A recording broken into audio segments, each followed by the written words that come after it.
साक्षी, साक्षी देखो मैं आ गया। ये तो भैया आ गए। ये कौन है? लगता है साक्षी ने कोई नया नौकर रख लिया है। चलो बढ़िया है, इससे गोली की पढ़ाई में भी डिस्टर्ब नहीं होगी और साक्षी को भी मदद हो जाएगी। Hello, excuse me. अरे बहरे हो क्या? सुनाई नहीं दे रहा क्या? अरे खड़े हो जाओ। अरे भाई पीछे तो मुड़ो। अरे पीछे मुड़ता हो कि दुए?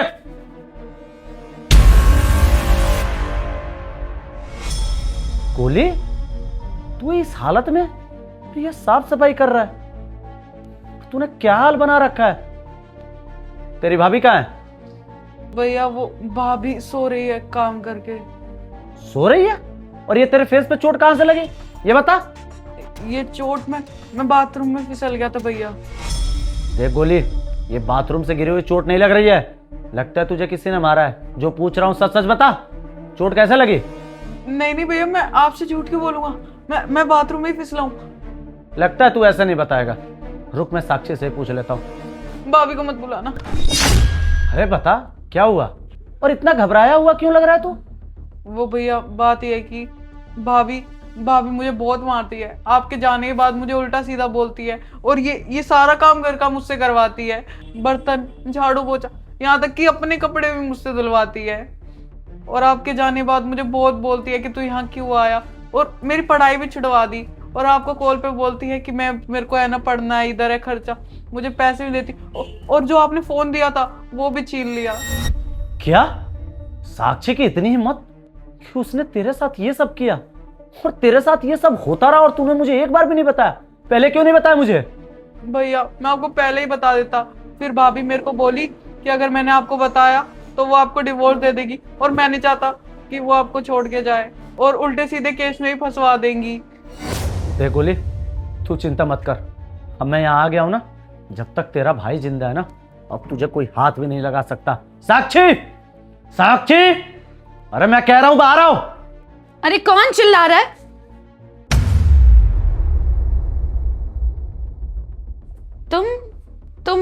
तुम इतनी जल्दी कैसे आ गए? तुम तो परसों आने वाले थे ना। और गोली, तू ये क्या कर रहा है? ये सफाई क्यों कर रहा है? तुझसे बोला था ना मैंने पढ़ाई करने के लिए। फिर यहाँ पर ये सब क्यों कर रहा है? ये सारे काम ना मेरे हैं, मैं करूंगी घर के काम। और तुम खड़े क्यों हो? बैठो ना। बकवास बंद करो अपनी। और ये गोली की क्या हालत बना रखी है तूने? तुमने इसे मारा पीटा, टॉर्चर किया, घर का काम करवाती हो, यहां तक कि साफ सफाई करवाती हो, और अब झूठ बोल रही हो। यहां तक इसको स्कूल नहीं भेज रही हो। क्यों किया इसके साथ ऐसा? अरे ये तुम क्या बोल रहे हो? मैं ये सब नहीं कर सकती, भरोसा करो मुझ पे। और मैं तुम्हारे भाई पे हाथ क्यों उठाऊंगी? तुम्हें अपने भाई पे विश्वास है, अपनी बीवी पर नहीं। और गोली, तू क्यों झूठ बोल रहा है? अपने भैया और मुझे अलग कराना चाहता है। अच्छे झूठ मत बोलो। और तुमको बिल्कुल भी शर्म नहीं आई गोली के साथ ये सब करते हुए? अरे तुम्हारे जिम्मेदारी पर मैं उसे छोड़ के जाता था। मुझे ऐसा लगता था कि मेरे पीठ पीछे ना तुम उसका ख्याल रखोगी, लेकिन नहीं, तुम तो इसे मारती हो, पीटती हो, टॉर्चर करती हो, स्कूल तक नहीं भेजती हो। अरे इकलौता भाई है मेरा, और तुम्हारे जिम्मेदारी पर मैं इसको यहाँ छोड़ कर गया, वरना इसको मैं शहर हॉस्टल में रख लेता। मुझे लगा ना कि मेरी बीवी मुझसे जितना ज्यादा प्यार करती है ना, उससे कहीं ज्यादा मेरे भाई का ख्याल रखेगी, लेकिन नहीं। और यहाँ तक कि तुम उसे धमकी देती हो कि वो मुझे बता देगा तो तुम मुझे डिवोर्स दोगी और झूठे केस में फंसवा दोगी। अरे इसकी एज तो देखो कितनी है। अरे 16 साल का लड़का है, इस तरह काम करवा रही हो तुम। और इसके चेहरे का क्या हाल बना रखा है। तुम्हारा भी एक भाई है ना, जिसे मैं अपने भाई की तरह मानता हूँ। अगर उसके साथ मैं ऐसा बिहेव करूं, क्या तुम मुझे माफ कर दोगी? क्या तुम्हें अच्छा लगेगा? नहीं लगेगा ना? साक्षी, तुमसे बिल्कुल भी ये उम्मीद नहीं थी। क्यों किया ऐसा, बताओ मुझे। मारा मैंने तुम्हारे भाई को, रोज मारा। और पहली बात ना, मेरे भाई से अपने भाई को कंपेयर करने की जरूरत नहीं है। जब से हमारी जिंदगी में आया ना, इसने जीना हराम करके रख दिया हमारा। अरे तुम्हें पता है, इसकी वजह से कहीं बाहर नहीं आ जा पाती मैं। तुम तो चले जाते हो 6-6 महीने के लिए। इसकी देख रेख कौन करता है? मैं। अरे इसका खाना, इसकी दवाई, इसकी पढ़ाई, सब कुछ मुझे ध्यान रखना पड़ता है। अपने मायके नहीं जा पाती हूँ मैं, शॉपिंग पे नहीं जा पाती हूँ, पार्टी नहीं कर पाती हूँ। किसकी वजह से? इसकी वजह से। तुम जब घर आते हो तो बस इसके आगे पीछे लगे रहते हो। तुम्हारी मेरी कोई प्राइवेसी नहीं है क्या? हर समय बस तुम अपने भाई के पीछे लगे रहते हो। अरे जब गांव में था ना, ये तभी ठीक था। पता नहीं किस घड़ी में इसको यहाँ पर उठा के ले आए। बस करो तुम। मुझे नहीं पता था साक्षी कि मेरे भाई के प्रति तुम्हारे दिल में इतना जहर घुला हुआ है। अरे मेरे परिवार वालों से तुम्हें क्या दिक्कत है? तुम्हारा भी तो एक परिवार है जिसे मैं अपना मानता हूँ। अरे तुम्हारे भाई की कॉलेज फीस के लिए ना मैंने कर्जे लेके पैसे दिए थे तुम्हें। मेरा भी एक साला है, लेकिन मैंने ये तो नहीं सोचा कि वो तुम्हारा भाई है। अपने भाई की तरह मानता हूँ। और एक बात बताओ, ये एक छोटा सा ही तो बच्चा है, बस इसी का तो ख्याल रखना था। 2 वक्त की रोटी खिलानी थी, स्कूल भेजना था, आता तो बस इसे सुला देना था।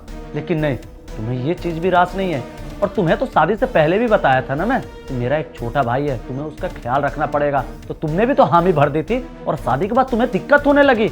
कल तो हमारा भी बच्चा होगा ना, क्या तुम उस बच्चे के साथ ऐसा ही बिहेव करोगी? अरे क्या हाल बना दिया है उसका, यहाँ तक कि नौकर की तरह काम करवाती हो, बर्तन साफ करवाती हो, कपड़े साफ करवाती हो। और जो अच्छी औरत होती है ना, घर की लक्ष्मी होती है ना, परिवार में 10-10 सदस्य हो ना, फिर भी उनका ख्याल रखती है, दिन भर काम करती रहती है, लेकिन एक बार भी शिकायत नहीं करती कि मुझे उससे दिक्कत होती है, मुझे इससे दिक्कत होती है। क्योंकि उन्हें अच्छे से पता होता है कि मैं अपना घर छोड़ के इस घर में आई हूँ ना, तो ये भी मेरा घर है, इसे अच्छे से रखना है मुझे। और तुम्हारे जैसे सोच रखने वाली औरत के चलते ही ना बढ़िया बढ़िया घर बर्बाद हो जाते हैं। अरे माँ बाप नहीं है मेरे इस दुनिया में, ये गाँव रहता ना बिगड़ जाता। मैं सोचा ना कि मेरी बीबी इसका ख्याल रखेगी, तुम्हारे ऊपर भरोसा करके मैंने इसे शहर लेके आया था। क्योंकि मैं तो बॉर्डर पर रहता हूँ ना, देश की सेवा करता हूँ। अगर मैं अपने परिवार के मामलों में उलझ जाऊंगा तो अपनी देश की सेवा कैसे करूंगा? लेकिन मेरी बीबी मेरे पीठ पीछे मेरे भाई के साथ टॉर्चर करती है। अब देखो, तुम्हें जो करना था ना तुमने कर लिया, अब जो मैं करूंगा ना वो तुम देखती रहो। मैं तुम्हें अभी कभी डिवोर्स दूंगा। डिवोर्स? तो तुम इसके चक्कर में मुझे क्यों डिवोर्स दे रहे हो? एक बार मेरे बारे में तो सोचो, मैं कहाँ जाऊंगी? साक्षी, ये सब करने से पहले ना इस बारे में सोचना चाहिए था कि तुम आगे क्या करोगी, कहाँ रहोगी। और एक बात बताऊं तुम्हें, तुम मेरे साथ ये सब करती ना तो एक पल के लिए मैं तुम्हें माफ कर देता। लेकिन ये सब ना तुमने मेरे भाई के साथ किया, वो भाई जिससे मैं अपनी जान से ज्यादा प्यार करता हूँ। अब देखो, मैं तुम्हें डिवोर्स दूंगा। अब तुमको जहां जाना है ना तुम जाओ, मैं तुम्हें ज्यादा सफाई भी नहीं दूंगा। और रही बात तुम्हारे माँ बाप की, तो उनसे क्या कहना है ना खुद जवाब ढूंढ लेना। निकलो यहां से। लेकिन मेरी बात तो सुनो। निकलो अब। और मेरे भाई, मुझे माफ कर दे, मैं तुझे अकेला छोड़ के चला गया। लेकिन अब तू घबरा मत, मैं आ गया हूं ना, मैं तेरा ख्याल रखूंगा। जब तक तेरा भाई जिंदा है ना, तुझे अब कोई भी हाथ नहीं लगा सकता। मैं तुझे लेके चलूंगा अपने साथ, और आर्मी स्कूल में तेरी एडमिशन करवाऊंगा, और तुझसे मिलने ना हर दूसरे महीने आया करूंगा। बस तू मुझे माफ कर दे, तेरे साथ कितना अत्याचार हुआ है। इसमें आपकी कोई गलती नहीं है। आपको थोड़ी पता था मेरे साथ ये सब हो रहा है। अगर आपको पता होता तो आप ऐसा होने ही नहीं देते। कोई नहीं, अब आप आ गए हो ना, तो अब सब ठीक हो जाएगा।